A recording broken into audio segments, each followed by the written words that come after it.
All right. We got a special pod this week in the Max Vert pod. I got four special guests for you. We're going to be running solo. No Stefan this week, but he will be back soon. But today is a special pod as we're going to have four different fan bases join the show and give us their feelings on their team and the future of their team and much more. So please stay around for each and every guest. We got four different teams and all buddies of mine. So can't wait to have them join. But first, I'm going to start with last week's results in the NFL, week 10, between Stefan and I as far as picks go. A little bit better for me last week. I went 9-5. The games that I lost were I picked the Bills, the Browns, Panthers, Jags, and Steelers. So 1, 2, 3, 4, 5. Yep. And so that brings my win loss total to 97 wins. And these are money line picks. 97 wins, 50 losses, and one tie on the year. And Stefan last week, a little bit not his best work. He went 6-8. His losses were Bills, Browns, Tampa, Panthers, Jags, and Niners and Packers. So he went 6-8. That puts his total to 90 wins, 57 losses, and one tie. So that puts me at 66% win percentage on the year and him 61%. I think last week was 69%, the 9-5 record. So I got some work to do. As you know, my goal is to get up to 70% win percentage on money line picks by the end of the year. So we'll see how that shakes out. I really got to start hitting, 80% each week, which is going to be tough. It's going to be tough, but I think I can do it. So that is the results from last week. I'm going to go ahead and do my money line picks for week 11. I don't have Stefan's picks right now. I haven't heard back from him on his picks, so he might need to do a little bit more research on his picks, and that's okay. We'll have those. He'll at least get them to me, you know, to me via text message before the games start on Sunday or tomorrow. So tomorrow we have the Jets facing the Patriots, and that's your Thursday night game that starts at 8:15. I'm going to make this one pretty simple. The Patriots are on a heater and they are at home. So I have the Jets to losing this game. I'm sorry. I have Patriots winning. I have the Jets losing, but don't be surprised as divisional games get close. So, and Thursday night, not a lot of rest for these teams. I wouldn't be surprised if the Patriots don't blow them out just because that's how divisional games go. You saw it last week, last Thursday. Broncos, Raiders. Broncos were supposed to take care of business, and they won, but they only won by 3. That's just how those divisional games can go. So I'm going to go with the Patriots. I'm sorry, Patriots to beat the Jets. Lost my spot here on the website ESPN. Okay, then we're going Sunday. Big AFC West matchup. My Denver Broncos are at home against the Kansas City Chiefs, and that game starts at 4:25 in Denver. Okay, Chiefs are 3.5-point favorites, but like I said, I'm not picking against Denver at all for the rest of the year. That's just, I'm a fan. I'm going to find a way to convince myself that they're going to win this game. And I really don't think I need to do too much convincing because it's a different year. Denver's 8-2, 5-0 at home, and Kansas City's 5-4, 1-3 away. So it's not same old Chiefs. Their record is what their record is. They are what their record is what I'm trying to say. So yes, Broncos are finding ways to win, and they are losing most of these games through 3 quarters, and they find a way to win. Again, I'm going to keep repeating. There's a lot of parallels to the 2015 Denver Broncos. For those of you who don't remember, they won the Super Bowl that year. Peyton Manning, 9 touchdowns, 17 interceptions. What led Denver to win the Super Bowl and go on a playoff run wasn't the 9 touchdowns and 17 interceptions from Peyton Manning. There was some leadership there, yes, but it was the defense that took them on to win the Super Bowl. Von Miller, big part of that. And, Aqib Talib, Chris Harris, DeMarcus Ware, Denver, really good defense. They're outproducing that 2015 team. So defense is going to find a way to win this game. I got Denver beating the Chiefs. Chiefs will be 5-5. How crazy will that be? There's a chance the Chiefs don't make the playoffs. Now, if the Chiefs go on and win this game, that might be the game that kind of propels them to go on and make the playoffs. So very big game, much more big for the Chiefs than it is for the Broncos, which is crazy to say halfway through the season. Okay, now we're going to go to Commanders at Dolphins. This is in Madrid, and this one starts at 9:30, so make sure your fantasy football teams are set. And the Dolphins, they had a surpriser last week and went on to beat the Bills. That's why we love the National Football League. You can throw some money on a severe underdog to win, and they can go on and win it. So love to see that. Dolphins won. Tua, a lot of turnovers this year, 13 interceptions to 17 touchdowns. A-Chain is very good running the ball, and Jalen Waddle has been pretty good at receiver. I'm going to go with the Dolphins at home to beat the Commanders.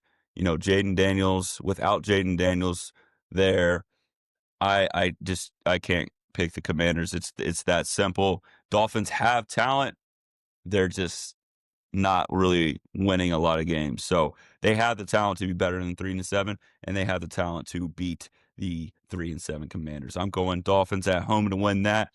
Next one, Panthers at Falcons. Falcons, wow, 3-6. I did not know that. I thought the Falcons were a little bit closer to 500. So they are underperforming, and I am a big fan of Michael Penix. I wanted the Broncos to actually draft Penix over Bo Nix, but Penix, as you know, was picked before the Broncos were even able to pick. And I mean, Penix isn't playing that bad. 9 touchdowns, 3 interceptions, but I do expect a little bit more. I expect that team to be better than 3-6. Panthers, this is the topic of discussion every week on this pod, is they go out and they beat teams that we don't expect them to beat, and then they lose to teams we expect them to beat. And what do you know? Last week, Stephon and I both picked the Panthers and to beat the Saints, because the Saints had a rookie quarterback, Tyler Shaw, and what happens? Panthers lose that game. So I can't figure this team out. I want to go Panthers. I'm going to go Panthers. And then, I'm going to go Falcons. I'm going to go Falcons at home. I'm sorry. I actually have Kevin, who's getting on this pod here in a bit. He is a Panthers fan. So he's going to fill us in on the Panthers this year. That's just a little sneak peek for you. But yeah, I'm going to go Falcons because they are at home. I think these teams are pretty even matched, and I think the Falcons are going to find a way to win. Buccaneers at Bills. Both of these teams are 6-3, and both of these teams, four games through the season, people were saying these teams are, hot. These are teams that we could see going to the Super Bowl or the NFC and AFC championship game. And Bills still don't have a great win, in my opinion. I do have to take that back. I'm sorry. They did beat the Chiefs. That is a good win, though. I don't think that's a great win. Kansas City's 5-4. They are what their record is. So even though it's Pat Mahomes and the Chiefs, I still don't think the Bills have a great win this year. And then they lost last week to the Dolphins. So they have some soul searching to do. They got to figure it out. I'm going with Baker Mayfield and the Buccaneers to beat the Bills at home. Buffalo's favored by 5.5. Okay, Texans at Titans. Titans, not much great things you can say about them. 1-8, 0-4 at home. Texans, wow, what a comeback that they had last week. I think they scored 26 points or something in the fourth quarter to come back and beat the Jaguars. So Texans are 4-5, and they needed that win badly. And I think Texans are going to win this and go 5-5. So Texans just a couple weeks ago were 3-5, and they were really feeling it. But now I think they're going to beat the Titans. Okay, Bears at Vikings. Vikings is a team that is a bit of a disappointment this year, and it comes down to, in my opinion, quarterback play. You know, they took J.J. McCarthy high in the first round, and because they did that, even though Sam Darnold played really well for them last year, they had to move on from him because they spent so much of an investment in J.J. McCarthy. So now that they've done that, you know, Justin Jefferson's not putting up the stats that he normally does. 51 catches, 686 yards, 2 touchdowns. Those aren't bad stats, but for Justin Jefferson, I mean, that guy is on pace for 2,000 yards every year. So he could be doing better. The team could be doing better. Vikings are 1-3 at home. That's tough. So I'm going Bears, 6-3 Bears to go into Minnesota and beat the Vikings. Okay. Packers versus Giants. Last week I said, I don't trust this Packers team. I don't trust this Packers team after what they did 2 weeks ago. And then I didn't get a chance to watch the Monday Night Football game. Part of that is because I'm getting up early to go get my lifts in. But the other reason is ESPN is not on YouTube TV. So a double whammy for me there. A little bit of an excuse why I didn't watch it. But it sounds like with the exact same score, 10-7, that was a sleeper snooze fest, just like that Broncos Thursday Night Football game. So as a fan, when I watched that Thursday Night Football game, I know how boring it must have been for other people. I was not that bored because it was my team, but if I was watching this Packers Eagles game, I probably would have been bored. So I don't think I really missed much. Um, all that is to say, Packers 5-3-1. You know, they could easily be 5-4 right now, or they could easily be, have 6 wins. But they'll win this game. They will. This is a good bounce back game for them. Jameis Winston is starting because Jackson Dart is hurt. I think he maybe has a concussion. But Packers, I don't believe in them as contenders. And with that record, I mean, trading Micah Parsons, it's not as bad as it may have sounded just a couple months ago. I'm just going to say that. Okay. Bengals at Steelers. So this is a good divisional game here. Pittsburgh's favored by 5.5. I believe in the Steelers to go on and win this game. This is a game that Mike Tomlin finds a way to win. They're 3-2 at home. Bengals are still without Burrow. I know that Flacco can give them a little bit of a spark, but that's not enough spark to light the fire. I'm going to take the Steelers to beat the Bengals. Chargers. Somehow the Chargers are 7-3, but they feel like they're 5-5. I know they had the 3-0 start, but things were a little bit shaky after that. Somehow they're 7-3, and the Jags are 5-4 after a tough loss last week. Trevor Lawrence, I think we got to punt on Trevor Lawrence, man. It's time. This guy has gotten many chances. He was the chosen one in college, won a national championship. He was supposed to be the man, the myth, the legend in the NFL, but Trevor Lawrence is not it, in my opinion. I think the Jaguars got to figure something out and look at other options for a quarterback in the future. So all that said, I'm going Chargers to beat the Jags in Jacksonville. Chargers are 2.5-point favorites. Okay. Seahawks versus Rams. This is a game, 4:05, that everyone that loves the NFL should watch because these are two of the hottest teams in football. They're both in the NFC. This could be the NFC Championship matchup. So it's an early playoff football type game. and I have to give it out to Sam Darnold. He was a guy that I wrote off like Trevor Lawrence. So maybe Trevor needs something else. But I wrote off Sam Darnold years ago, and I even wrote him off after last year. I said, okay, he just was on the Vikings, a coach that knows how to get the best out of his quarterback. He's not that good. He goes to Seattle, he's doing the same thing. He's had winning records, top seeds for 2 straight years on 2 different teams. That says a lot about Sam Darnold, but not enough to beat the Rams in LA. This might be the hottest team in football right now. Matt Stafford, 25 touchdowns to 2 interceptions. I mean, how is he not the MVP right now? I mean, how is he not, when you consider quarterback wins the MVP, how is it not Matt Stafford with his team's record, with his performance and 25 touchdowns and 2 interceptions? So I got Rams winning that. 49ers at Cardinals, 405. 49ers are favored 2.5. They're still out there with Mac Jones. And this 49ers team is finding ways to win, but they're in every other week type of team. Some weeks they look pretty good and some weeks kind of shaky. I really want to take the Cardinals in this game with them being at home, but I'm not going to. I'm going to take the Niners to win this, but they need to win this game, and they need to win convincingly, or me and other people are going to start losing faith in this team. Because listen, Cardinals are 3-6. They're not a slouch team either. This is a divisional game, but the 49ers, they have more talent.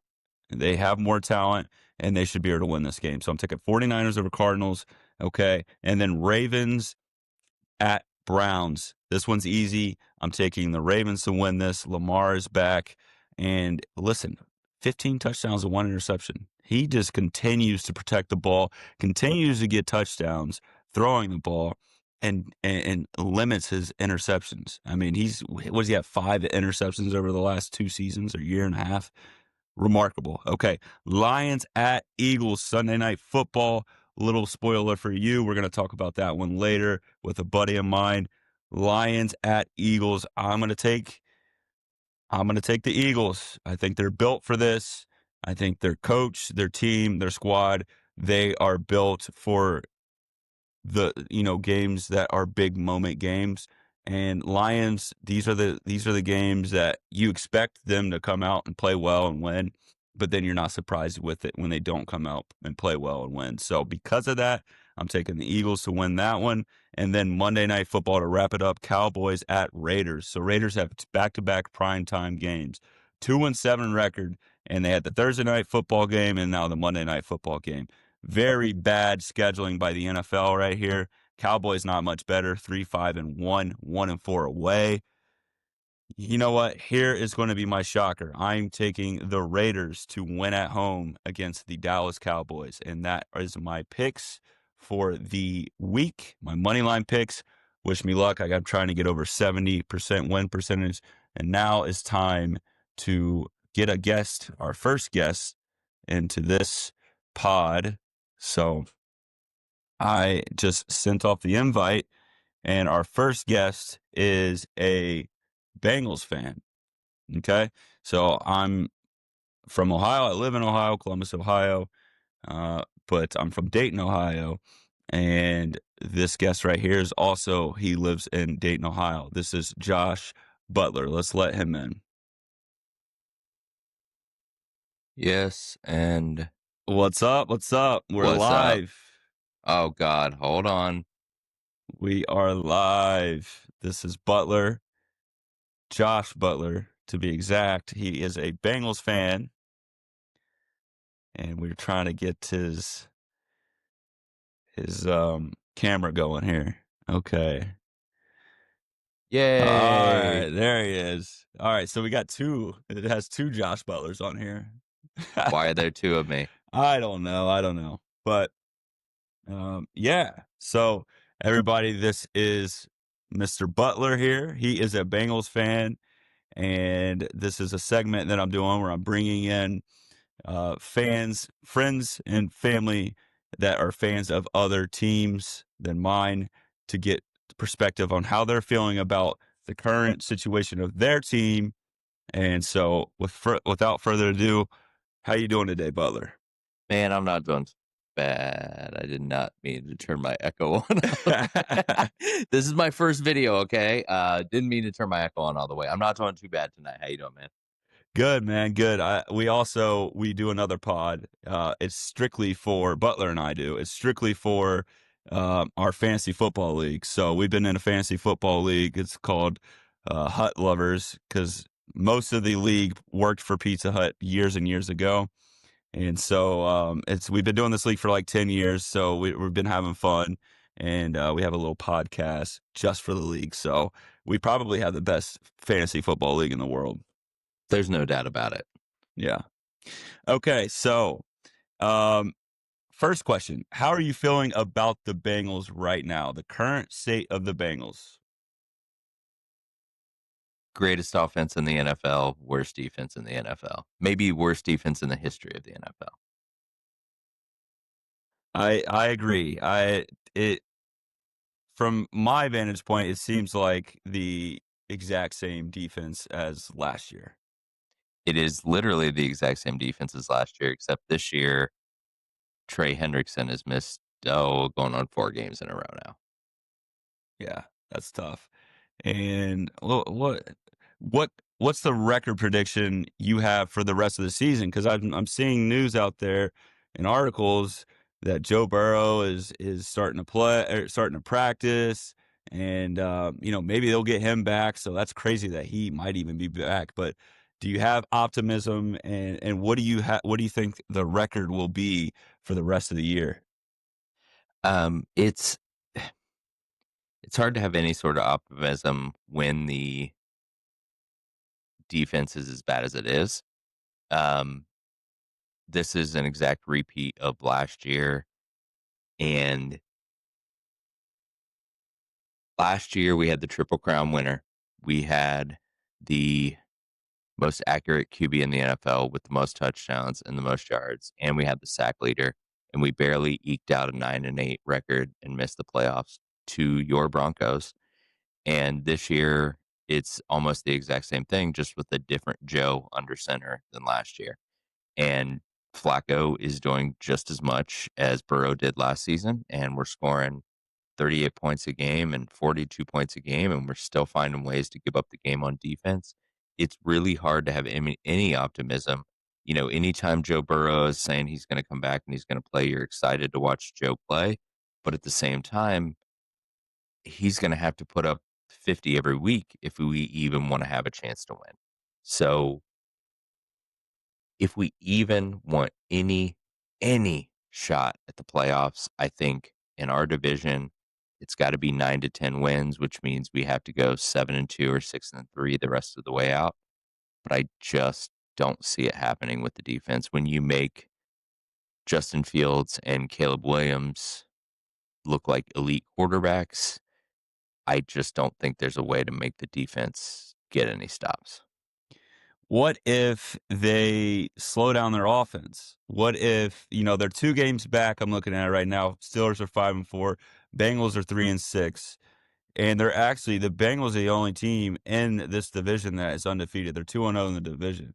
So looking on a positive outlook, they're undefeated in their division. It's still in front of them to make the playoffs. What if they slow down their offense and run the ball and take up long drives, like a long possession drives? Is that something that maybe could slow down help the defense out? It's just not way it's just not the way this team is built. Would it work? Maybe.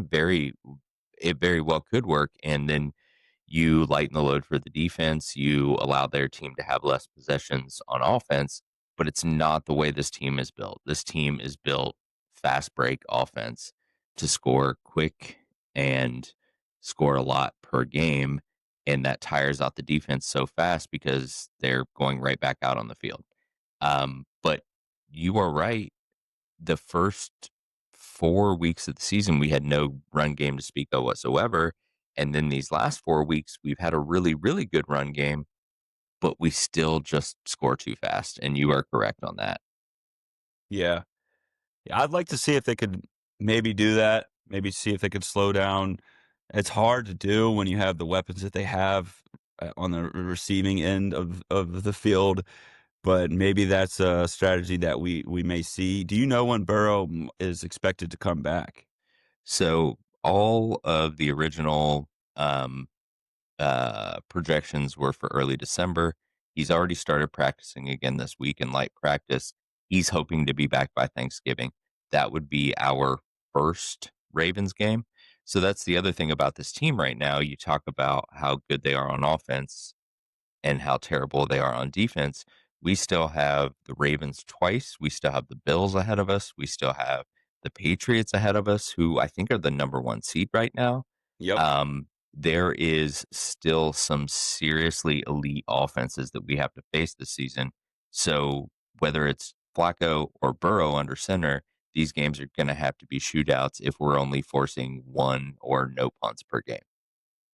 So it looks like the plan is Burrow back in 3 games. So he'll miss the Steelers game, he'll miss the Patriots game, he'll be back for the Ravens. So I guess the plan is win one of the next 2 games, Steelers or Patriots, and then you get Burrow back and you go on a run like you did last year, and you just Won pretty much 5 in a went row out. last year to go 9-8 and miss the playoffs, but we did win 5 in a row at the end of the season, including the game against Denver. That was the, I believe, second to last game of the season. That was a shootout, the one that went into overtime. T had 3 touchdowns. Bo Nix, that was kind of his coming out party, in my opinion. He dropped that dime in the back of the end zone to tie the game. That shit was awesome, man. Yeah. Okay. All right. This is a question I've been really wanting to ask. Is this still a Super Bowl window team, or has that window closed? You know, Joe Burrow had a pretty famous quote after we lost the Super Bowl in his second season back in 21 where he said the window is my entire career. And I do kind of truly believe that as long as it's him and Jamar on the offense. Obviously, he's been getting beat up on the offensive line his entire career. I think the Super Bowl window can always be open with Burrow, with that offense. We just need a below average defense. We don't even need an average defense. We need a below average defense. A defense that can get 2 stops a game versus 1 or 3 stops a game, or maybe create some turnovers, which is what we did against Pittsburgh, which was our last win, and we haven't been able to do against the Jets or the Bears. I'm always going to be optimistic with Burrow under center and hope that our Super Bowl window is not closed, but it's a team owned by Mike Brown. It's a team coached by Zach Taylor. I think that it's closing fast, but I'm not giving up hope as long as Burrow is under center. Okay. I like that. I'm rooting for you. I really am.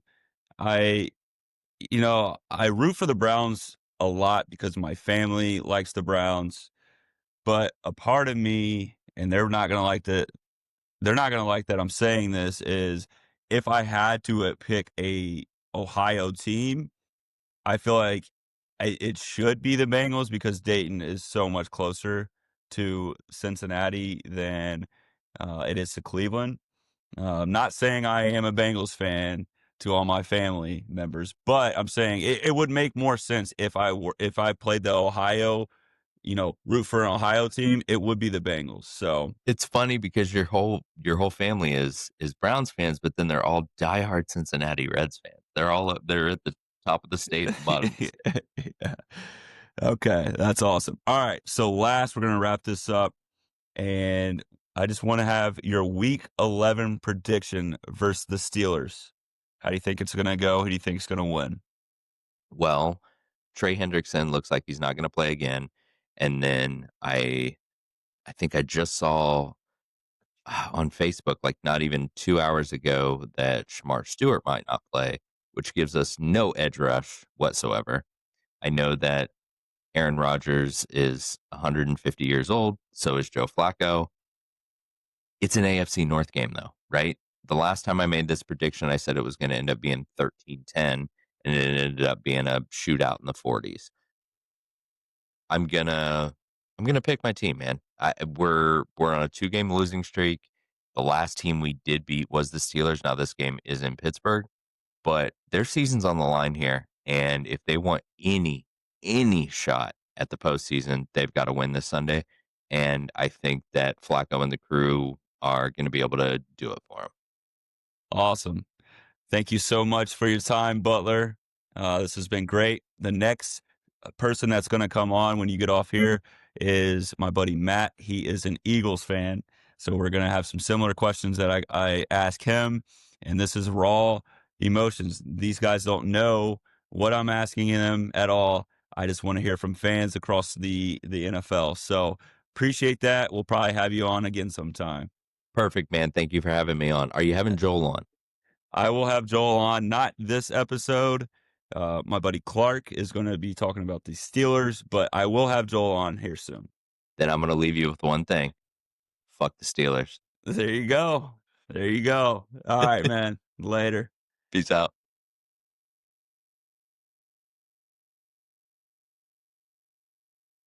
I think you just got to leave and then. Bam. All right, cool. Perfect. All right, so now we are going to transition to Matt. So Matt is a Eagles fan. So he's from Philly, but we'll say all that once he joins. So yeah, that's Butler, big time Bengals fan, and man, they've been going through it. Those Bengals fans have been going through it with the injuries of Joe Burrow. I mean, it's like every other year he gets hurt. So I hope he starts to get healthy in the future because they got a good team, man, and they got really good quarterback. A quarterback I think is the best in the NFL as when it comes to a passer, the best pure like Peyton Manning, like Tom Brady is Burrow. So I'd love to see him healthy and make some runs at it year in, year out. Maybe not year in, year out because Broncos, baby. But all right, here we go. Here is Matt. What up? What's going on? All right, so this is Matt. Matt is from Philly, and he is an Eagles fan. So, Matt, we just got done. I had my buddy Butler get on. He's a Bengals fan. So he came in and gave me his feelings and thoughts on the Bengals. And now I'm getting your thoughts on the Eagles and their season. And then after this, I got two more. So I got Clark in the Steelers. So I'm going to get his insights on the Steelers. And then last is my buddy Kevin. I don't think you've met Kevin, but he is a Panthers fan. So I gotta Nice. ask. Well, first, how are you doing today? I'm good, man. I'm in my basement, other side of the basement. You may have only been down there like once, but we're like redoing it, so just moving some stuff around. But yeah, no, good day. Good, good. All right, so we're gonna get right to it. So AJ Brown. So how do you feel after yesterday's news? Yeah, so I heard about the cryptic tweet like late night like a day or two ago. I'm not looking much into it. One of the things that he talked about after the Green Bay game, he had like a really nice block on Saquon's run. And like after the game, they were talking to him, and he was really just like talking about how crucial that block was, how it set them up for the Smitty catch. So, um, yeah, I mean, obviously it's the elephant in the room a little bit, but I think he's here to stay at least through the season, and depending on how January and maybe February goes, it'll kind of depict on what kind of off season to expect with them. Yeah, part of me is like, is he trolling? I can't get a grasp on it. Is he trolling or is he serious? He's a guy that likes to put up stats, but his team's winning and he kind of jokes about it.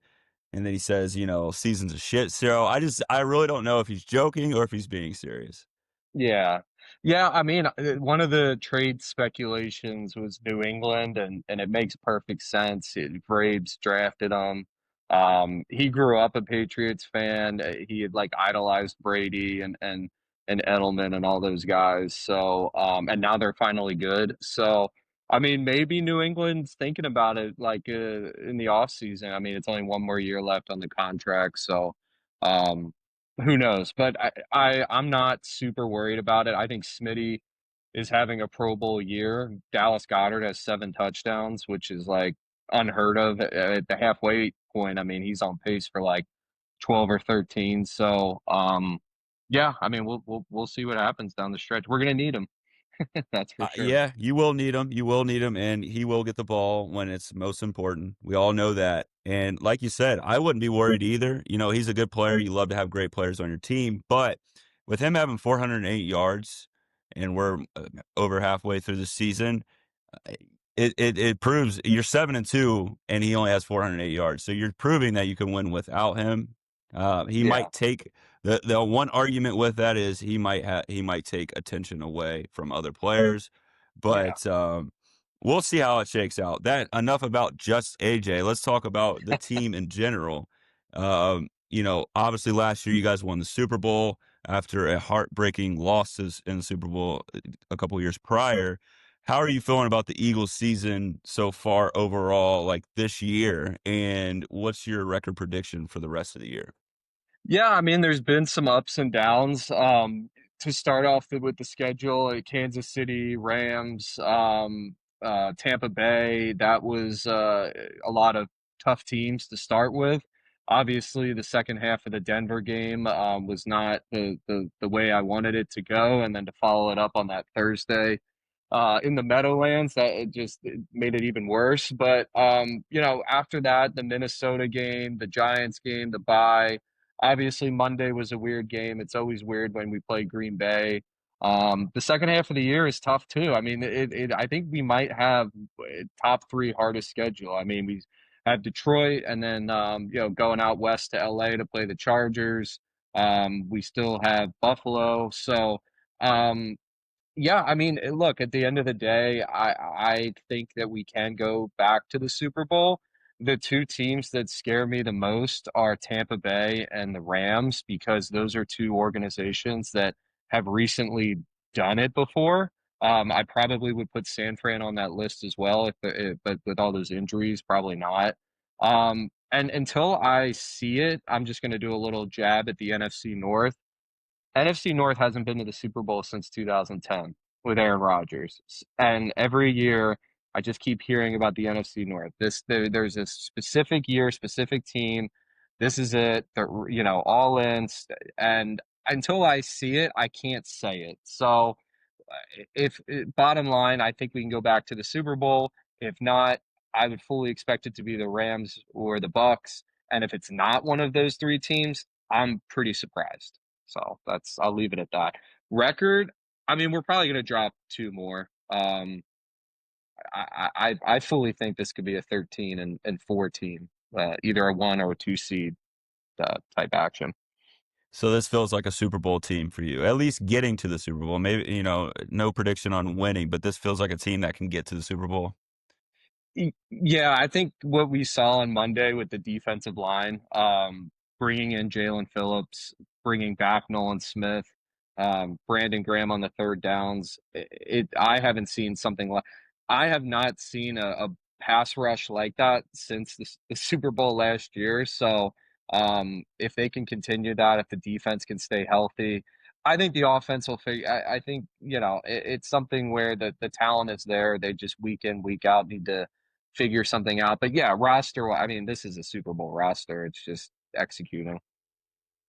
Okay. You actually, you answered a question that I was going to ask in one of your responses. It was, what is the team, the NFC team that scares you the most?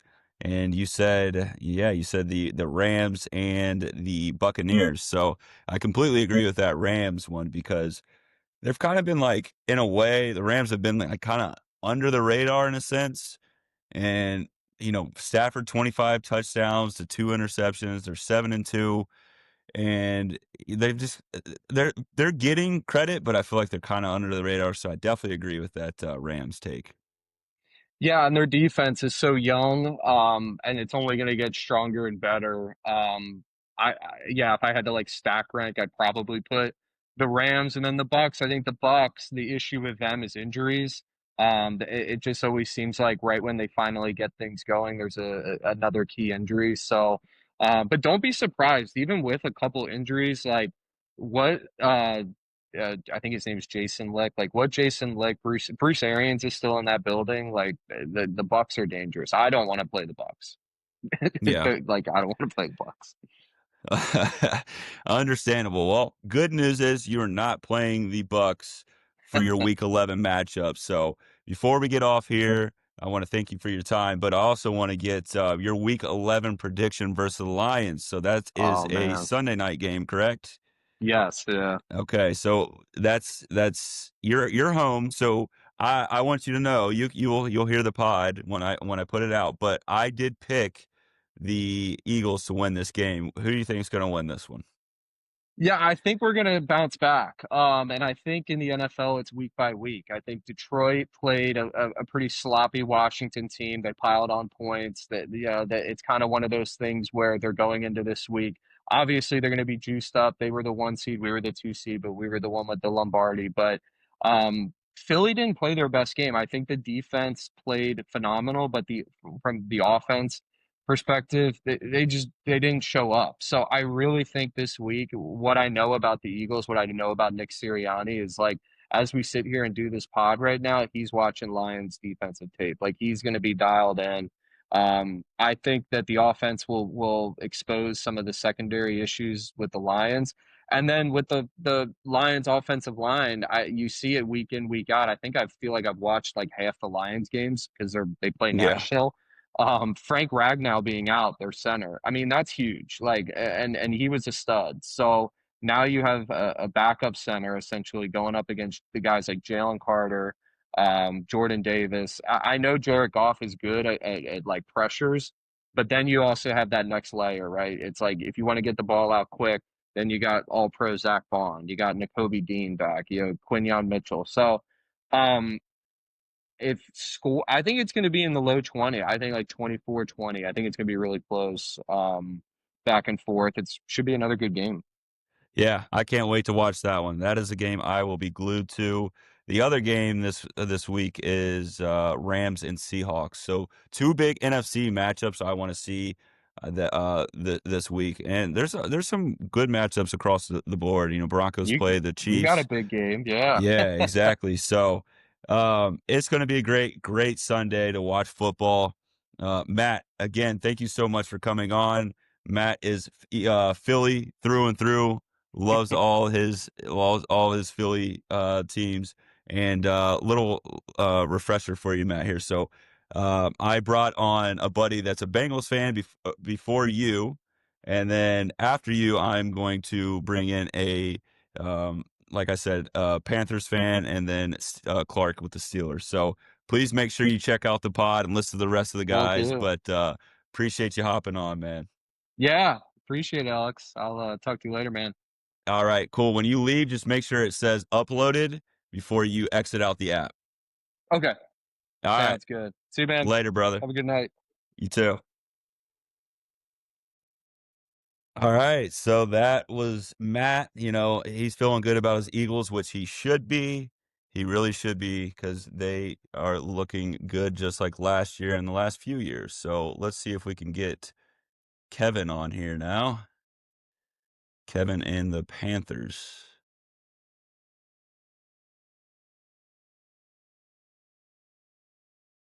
Okay, yeah, Eagles 7-2.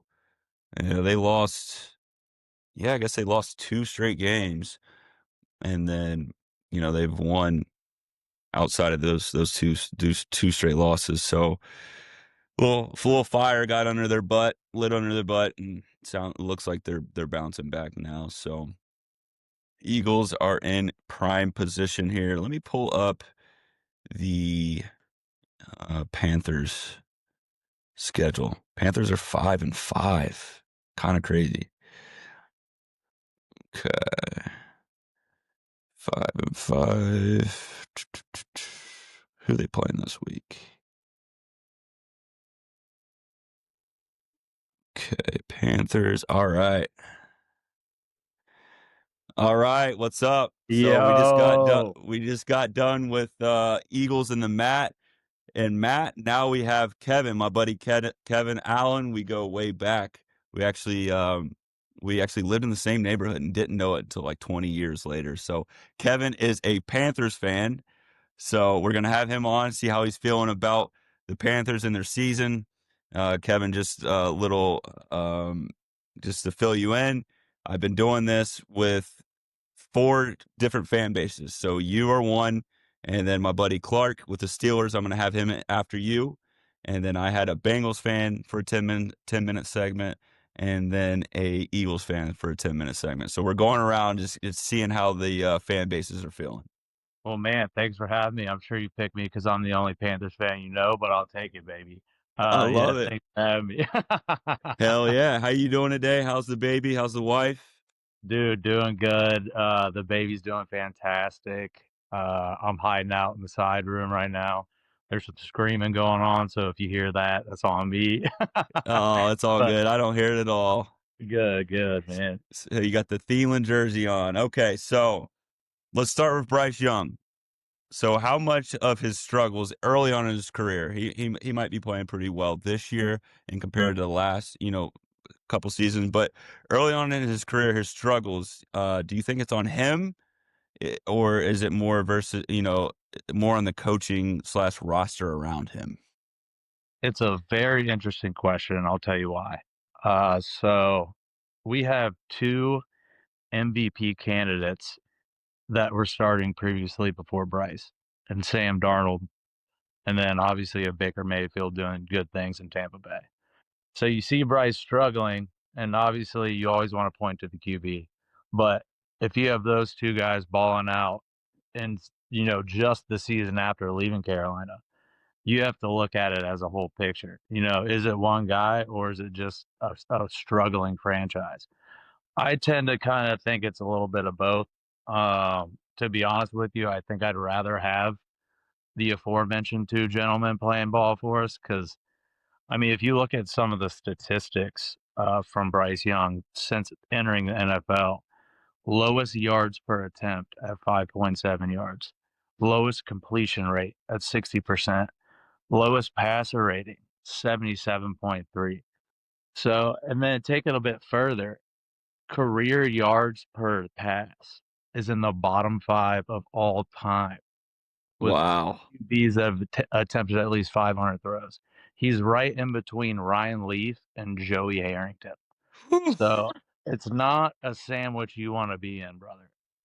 Yeah. So, I Wow. mean, Those are you showed up with some heavy hitting stats, and I love it.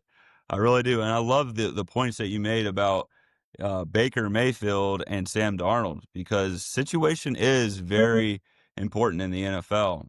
And I think us as fans, we kind of forget that. We think you could just put any player on any team. Oh, you put Russell Wilson on the Broncos, they're going to be a playoff team. No, situation matters. And I completely forgot that they had Baker and Sam Darnold. And that was yeah, probably within 2 years, right?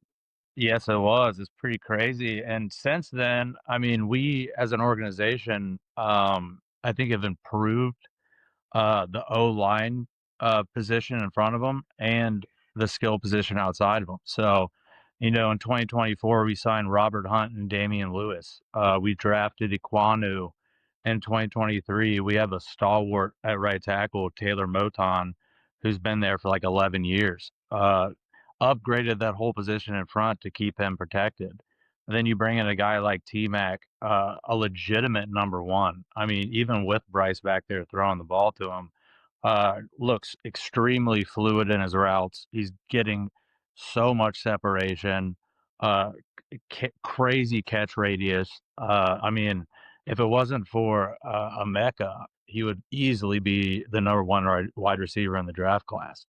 I mean, even with a Mecca being in front of him, that guy's just amazing. And their stats are almost comparable, and he's in a way better offense. So I think we've done the things in the organization to like help Bryce that Sam and Baker did not have. And he's just still just, I mean, it's like it's erratic is the problem. He has a lot of games where he shows out And then, I mean, look back to Sunday against the Saints. I don't even think he passed for 120 yards. Uh, and the whole game plan, you could tell from the jump, they were loading 8 in the box, and they wanted Bryce to beat them.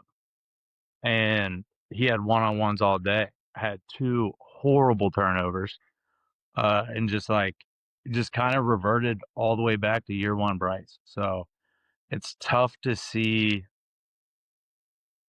us kind of lean on that moving forward, to be honest.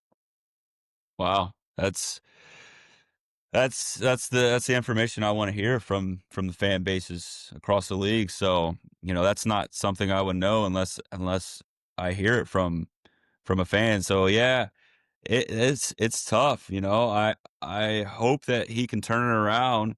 I really do, but it might just come down to something so simple as his size. His height, his weight. It's hard to see over. If you're, in my opinion, if you're below 6 foot, you have to be an elite runner of the football as a quarterback.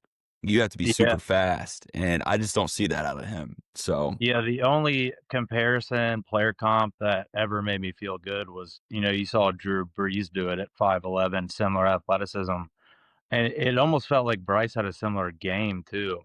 Um, but you never really know until you watch them play a couple years on Sunday. And I'll tell you right now, he's not on a Drew Brees trajectory. Like he just isn't. I mean, he's gonna come up on his 5th-year option. I could see Carolina signing a Mac Jones, bringing in an Anthony Richardson, someone to compete with, and maybe the next year after trying to find our franchise quarterback again. But I could see that. Yeah. yeah, unless he finds it very soon and very consistently, I just don't know how you put all your eggs in that basket. For sure, for sure. And we were just talking about the Panthers this past weekend in Chicago, and I was telling you how on the podcast they're such a tricky team because I'll pick them to win against a team they're not supposed to win, and then they'll win that, and then I'll pick them to win against a team like last week, the Saints, and they'll lose that. So they're 5-5 right now, which is better. They're on a better pace than they were last year. So, tell me about your bet that you made this season on the Panthers. Yeah, so I knew we were golfing, had a couple beers. I might have ripped that bet 7.5 over under in Vegas. Uh, so it looks good now, but let me tell you why it's not good. So kind of exceeding expectations right now with 5 wins on the board, especially sneaking one out against the Packers. Uh, I obviously thought in going to Sunday, this past Sunday, we're getting our 6th win against the Saints. I mean, that team looked horrible all year. Yeah. Uh, they bring in 26-year-old Tyler Shuck, and this dude looked like Steve Young out of nowhere. You know what I'm saying? I mean, it was unbelievable. He was his pocket presence, the way he was evading our edge rush and just making every necessary play. It was insane. So he did a little bit to kind of unexpectedly crush us, but really it was Bryce that lost us the game. But the remaining schedule we have, uh, Atlanta, we put up a Yep. 30-point shutout earlier in the year. I could see a big revenge game. Atlanta really trying to show up at home against us. Don't really see us winning that game. We have San Fran prime time. Uh, to tell you how bad we've been as a franchise, 5th primetime game in 6 years. Uh, Wow. so we get less than one a year. I know Brock Purdy's coming back. I'd see that probably being pretty ugly.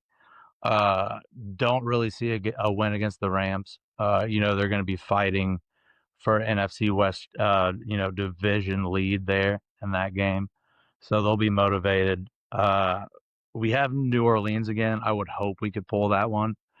If we don't, it's going to be a complete meltdown and keep pounding land for sure. And then you have to close with Tampa, Seattle, Tampa. Uh, you know, 2 teams that will absolutely be vying for, maybe even first round buys. So looking at the remaining schedule, I see we're going to probably end up with 6 or 7 wins.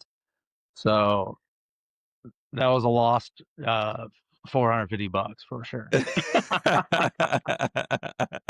Well, to be fair, I thought I thought the line opened at 6.5, so I thought you took over 6.5 wins. So yeah, 7 wins is much different than 8, but I still believe you guys can do it. I didn't think you would beat the Packers. I didn't think you'd beat Dallas. Hell, I don't even think I thought you would have beat Miami and Atlanta. There's 4 games I didn't think you were going to win. So, Yeah. yes, the Rams game is tough, and the Seattle and Tampa games are tough, but the other ones, you can win. So, Yeah, I mean, after watching us walk into Lambeau and beat a Packers team that, it just did not look possible for us.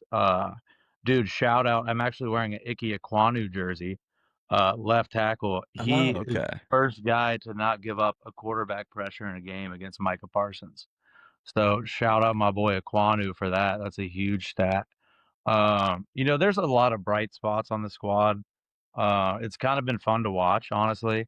Uh, we talked about T Mac a little bit. He looks like a certified number one moving forward. Lengthy guy. Almost reminds me a little bit of like AJ Green. Can beat any guy out there.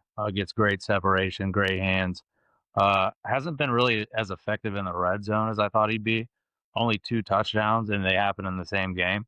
But I could definitely see that trending more up because he's just, he's like a perfect red zone receiver. Nick Scorton out of Texas A&M. Uh, Not huge stats on the year, but every pressure he seems to be the guy creating it. Last week had like 4 tackles, sack, tackle for loss. Is just living in the backfield, so that's good to see. And then obviously Rico Dowdle. I mean, Yeah. where the fuck did this guy come from? Just insane breakout game against his former team in Dallas. Yep. Something like 230 plus from scrimmage, like 180 over the ground, receiving touchdown. Really helped us win that game. And then he followed it up with another 200-yard game from scrimmage. But it's like, what do we do from him after this year? He's on a 1-year contract, and we got Chuba 4 years for 33 mil. So, do you make space to sign both of those guys? I think you probably do. Yeah, Uh, I do too. and stop trying to chase this elusive franchise quarterback, and maybe just build a team like we used to.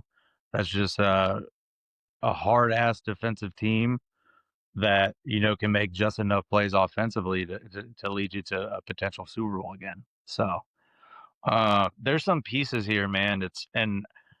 I think the Panthers fan base it's kind of embarrassing. Like after a 2-15 campaign and then a 5-12 to be this upset over a 5-5 start. But I do get it a little bit because of the games we lose. It's they're not even competitive. Uh, 40-9 against the Bills. Andy Dalton did start that, but it is what it is. Uh, Absolute shit down the leg against the Saints. Uh, just like a couple embarrassing games where you think like we're not fundamentally sound at all. Yeah. Like we should be playing much better. We should be at least have an opportunity to win this game if we were just playing like a football team. Yeah, like I would love to go into the second half of every game like, hey man, make a couple plays, might be right back in it. It's just these games that you see consistently every year where you're getting blown out. The doors are blown off in the first quarter. Like that's a sign of just a bad franchise, bad football team. And Bryce Young is not going to fix that. Yeah, I understand where you're coming from. Our teams matched up in the Super Bowl in 2015, and Bro, I didn't know we were going to bring that shit up. We're going. But we don't have to talk about the winner, but we can talk about how both of our teams struggled after said Super Bowl. And it wasn't up until last season that the Broncos were able to turn it around. So both of our franchises have been going through it since that Super Bowl. So we were cursed, but I think you guys are actually on the right path. This is a step in the right direction. 5-5 is it's a step in the right direction from what you were last year. And it's like you said, if you figure that quarterback situation out, you'll probably be even better. So um, I wanted to ask, what's your ideal like off-season move to make this a playoff team in the future? Yeah, so I would like to get away from chasing a quarterback. So I get we might not think Bryce is the guy, but let's not repeat the same mistakes over and over again. Let's not trade draft capital to move up and get a guy like Mendoza or Sellers this next year. Keep all that draft capital. Let's build our defense back up because, like, my whole lifetime, and the reason why I love the Panthers was growing up and watching the defense more than anything. We had Cam in the past. We've had some, Steve Smith and some exciting guys offensively, but every year we were ever successful, you can point at the defense. We've had all stars across the board, and I would love to just get back to, being a grimy ass, stop the run. We have J.C. Horn locked down for the next 5 years, true number one cornerback. Let's find Yep. somebody that pairs with him. And our linebacking core is like the biggest red flag on the team right now. Trevin Wallace out of Penn State, only second year. Uh, he's starting to look like a guy that could be there. The other two go missing. So I would love to see us just continue to build up defensively. Um, maybe bring in a few more guys to back up the O line because, like, man, our starting five looks great, but injury bug hits everybody on the O line. Once these guys go out, you start to see, you stop seeing Rico go for 230, 5.6 a carry, and then you see a game like last week when we're kind of down Hmm. where we can't run the ball for shit. So, I mean, I would just love us to see us beef up both sides of the line, get back to holding teams to like 12, 11 points a game over the regular season, and just put forth a good effort on offense, mostly through the rushing attack. Get a decent enough quarterback that can make the plays he has to, and just stop chasing this fucking unicorn we've been trying to find at QB. You know, Yeah. uh, that's where I'd love to see us take it.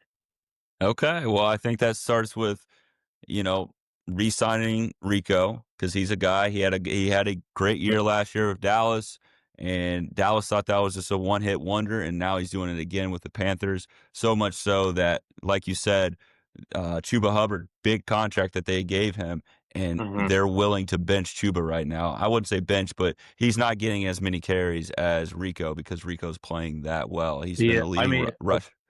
essentially benched is probably the way. Yeah, I mean, yeah. everybody's using two backs, obviously, but yeah, I mean, he's taking the first two or three drives now, so Yep. it's there's a clear number one there, and one of them's on a 1 year, $3 million deal, and the other guy's on a 433. So it's like bad timing with contracts in the NFL. Sometimes you don't know you're going to find that next guy. Um, hopefully, he falls in love with Carolina enough to want to resign. I think he will. They gave him the opportunity to ball out. So, with all that being said, before you jump off, I want to say thank you for jumping on. It's been Mhm. great. You came, with the stats that I love to hear. You had the research done, so I appreciate that. And we'll get you on again sometime. But before we get off, I want to say I want to get your Week 11 prediction on the game versus the Falcons. How do you think this one's going to shake out? You're playing in Atlanta. Who do you think is going to win? Man, that's a really good question. I think I touched on this earlier. We kind of embarrassed them, 30-0. Pretty pretty big revenge game I see coming up. Do you know what the spread is right now in that game? I think it's 2.5 or 3.5. Let me check right now. Towards Atlanta, it is, yeah, 3.5 minus 3.5 for Atlanta. If the spread was 7.5, I'd still take Atlanta. Yeah, I think that's a 13-point ball game. Like, I could see it stretching that far. I think they're going to come out and try to embarrass us. And after coming off a performance like last week against the Saints, I think it's probably going to happen. I Yeah. might be splitting that off the NFL Sunday ticket at halftime.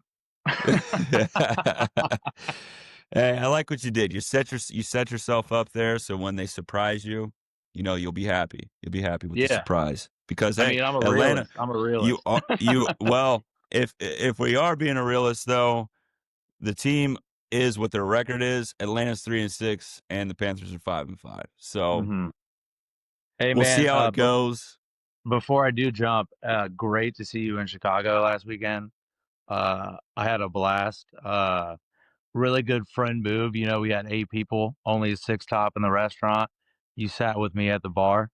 We made the unfortunate decision to get oysters. I bailed mid-burger. That's on me. But Oh, but I picked up the tab, so I had to come back. I hope you didn't have to sit there alone, man. But yeah, it's fine. I was wondering why you bailed mid burger. So it was the oysters, huh? I'll blame it on that. It might have been a mix of things, but I'll blame it on the oysters, man. Hey, you had to get home to your family. You had an early flight the Yeah. next morning, so no offense taken. I understood. Good, So good. yes, appreciate it, man. When you hop off of here and you hit leave, just make sure that it says upload 100% before you exit out of the app. You got it, man. Thanks for All having me. right, man. Take care. I'll talk to you See you, brother. later. All right, so that is our Panther segment with Kevin. Last but not least, we got Clark and the Steelers. So, yeah, I think Kevin, he's going through it, with the Panthers and the success after the lack of success after the Super Bowl. I can understand where he's coming from because after the Super Bowl, Denver is in the same boat, just losing, retreading quarterbacks. I get where he's coming from, but he might be a little too hard on his team right now. I think they're 5-5, and I think they got a chance to win this weekend, and they got a chance to win 8 games this year. So, but I understand where he's coming from. So, all right, here we go. We're gonna let in Clark here. What up? This is Let's my do man it, Clark dude. here. So this is the last leg of the segment here. So Clark, I have been going through. I had a Bengals fan on here for 10 minutes, and then I had Matt with the Eagles. We talked about the Eagles for about 10 minutes, and then Kevin, my buddy Kevin, he's a Panthers fan, and so last we're gonna go over the Steelers. There's no stuff on today. It's a solo pod, but how you doing today? We're hanging in there. I'm a little disrespected that you got the Bengals fan on there ahead of this game, but we'll let He that said, "Fuck the slide for Steelers," by sure. the way. So Yeah, see, that's all right. That's all right. We want that. We want that energy. that's awesome. Love the gear too. All right, so um, they're first in the AFC North. Steelers are first in the AFC North, but it's been a roller coaster season so far. How do you feel about the current state of the Steelers? It's up in the air, man, right? Like I feel like all Steelers fans are on the same page where we don't really know what we're gonna get week to week, which is not where you want to be, but we've seen glimpses of greatness, right?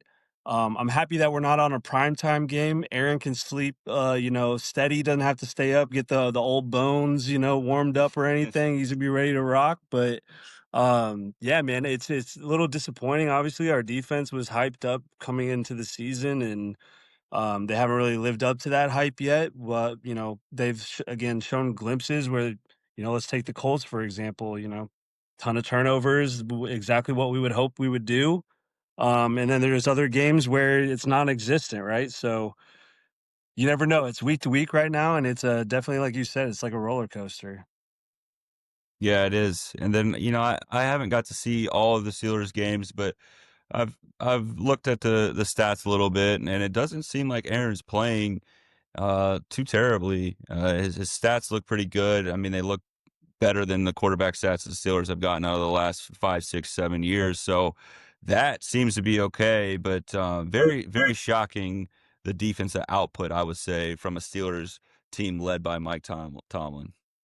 For sure, dude. Like, let's take the first game. Like, we couldn't stop the run. Justin Fields, Brees Hall, like they were running all over us, right? And then, you know, we figured that out, over time, and then but our secondary is again like a lot of new guys. Darius Slay, right? Ramsey, a lot of injuries throughout the season.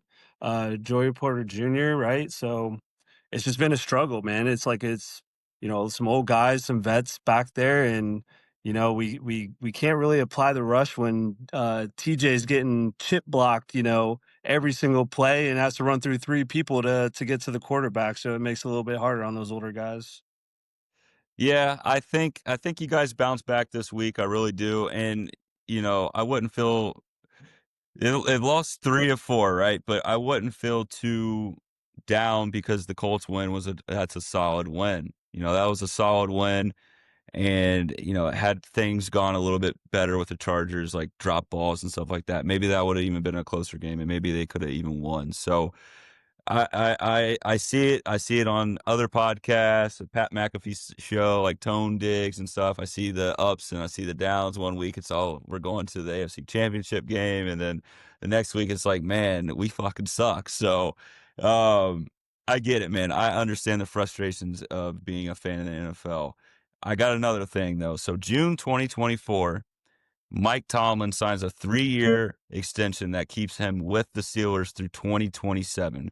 What comes to your mind when you hear this? And is he still untouchable? It's a mixed bag, right? Like there's mixed feelings here, and I'll go to the Patriots because Bill Belichick, right? Everyone loved Bill Belichick, great coach, awesome with Tom Brady, all that good stuff, right? And then there's a little bit of turmoil, and they had to move on from their guy. That's our Big Ben, right? We lost Big Ben. We've been in this limbo phase where we don't really have an identity. We're just going out and getting used parts and trying to make sure that the Coach Tomlin winning season just keeps rolling, right? Look at the Patriots right now. They were terrible for a few seasons. They're rebuilding, they're rebranding, and then guess what? They now have a team identity. We don't have that right now. And unfortunately, like I love Mike Tomlin. Yeah, he's one of the best coaches in the NFL. Great motivator, great person, right? Like you would hate to be upset with having multiple winning seasons in a row. It seems kind of like backwards as a fan to be upset about that, but it's again like you hear on all the different podcasts, all the other Steelers fans saying it's purgatory, right? We're just playing for the winning season. We're not playing for a Super Bowl. We're not building anything beyond just a winning season. And so it is frustrating. At the end of the day, you can't keep a coach forever. I know again, like we still got him to 2027. There's even been, I know, rumors about him going to the Giants and being traded and all that stuff, just as Dayball and all that stuff that just started hitting up my phone. People texting me all this stuff, and I'm telling them just be quiet. Like being a head coach of a Pittsburgh Steelers team is, a luxury, and I don't think that he'd ever want to do that. But at some point, you got to move on.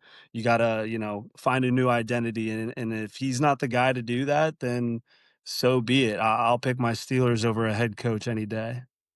Okay. So it sounds like you're up in the air. You don't want him to stay. You don't want him to leave. It's just like whatever the Steelers decide is what you're going to back, and that's your team.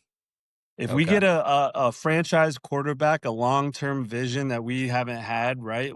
Ever since Big Ben left, we rolled the dice on Kenny, which that's all right. That's cool. Didn't work. But then we brought in Russell Wilson, and then we bring in Aaron Rodgers, and these are loners, right? And so in the NFL, you need a long-term, solution at quarterback, the most important position, right? So it's not about just the coach. It's about like you got to build synergy and you got to have a consistent king in your playing chess, right? You can't just keep swapping parts out and start playing checkers when people are playing chess. I agree. I agree. So, with that being said, what's your prediction on how the season ends? And kind of a record. What do you think? So How's it going to end? we're gonna absolutely dog walk the bungholes because I can't believe you still again disrespect with the Bengals fan and showing up on the pod and making me go after him. But I honestly see us finishing like I wouldn't be shocked if it was 10-7, but also like going into a couple of these games. I know we play the Bears and the Bills. I think the Bears are a toss up because you don't know what you're going to get with them either. I think the Bills are beatable. So again, it's like a 50-50. There are a lot of 50-50 games out. We still got to play the Ravens twice, and Lamar's still Lamar, right? But it seems like we've Yep. always had the number. But the biggest game of the year is going to be that last game in Acrisure against the Ravens.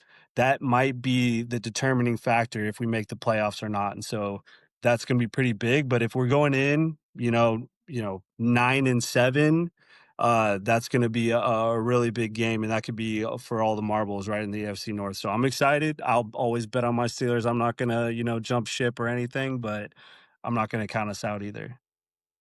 I'm rooting for you guys. You got it's a 1-game lead on Baltimore. That's crazy. 1-game lead on Baltimore and a 2-game lead on Cincy. Some other games, the Lions are playing at Detroit on 12/21. So that's a big one. But yeah, like you said, I think, Bengals, Bears, Bills, those are all beatable teams. It just comes down to what Ravens team's going to show up, and then can you beat the Lions? So I think you Yeah, guys are going to make the playoffs. I think you're going to win the division. It's just, can we win a playoff game this year? That's the big for question. sure. So It's been a minute, man. I'm hoping. And I hope I see you guys there too. yes, sir, man. It'd be an ideal situation if we could both win a playoff game and then, maybe play in the second round or something like that. So Yeah, I'll take an easy second round dub. That's any day of the week. love it. Yeah, that's what he thinks. That's what he thinks. Okay. Awesome, man. I appreciate it, Clark. I know it's getting late. You got to get to bed and get to work tomorrow. So thank you so much for coming on. We'll have For you on sure. again sometime, and I'll let you know when this gets uploaded so you can hear the other guys as well. So when I Cool. asked just one thing, I've been asking everybody what their prediction is, their Week 11 prediction versus the team. So you said they're going to dog walk the Bengals. That's your prediction, Uh, I'm yeah, assuming. I would put like a 35-21, a comfortable 2-score win. That's my Okay. prediction. I like it. I agree with you. I got the Steelers beating the Bengals this week. One last thing, when you click leave on this, just make sure it uploads all the way to 100% before you close out the app. Yes, sir. All All right, right, man. appreciate Take you. care. Later. Peace. All right. That's a wrap. We had the homies come through. That's a great pod, hour and 17 minutes. You got to hear from Bengals fan. You got to hear from an Eagles fan. You got to hear from a Panthers fan. You got to hear from a Steelers fan. And then you're hearing from a Broncos fan. So we covered some ground this week. We covered some ground this week, and this was a fun pod. This is a real fun pod to get the boys on and chop it up, talk NFL football. So good luck to all those teams that play this weekend. And go Broncos, baby. Let's ride.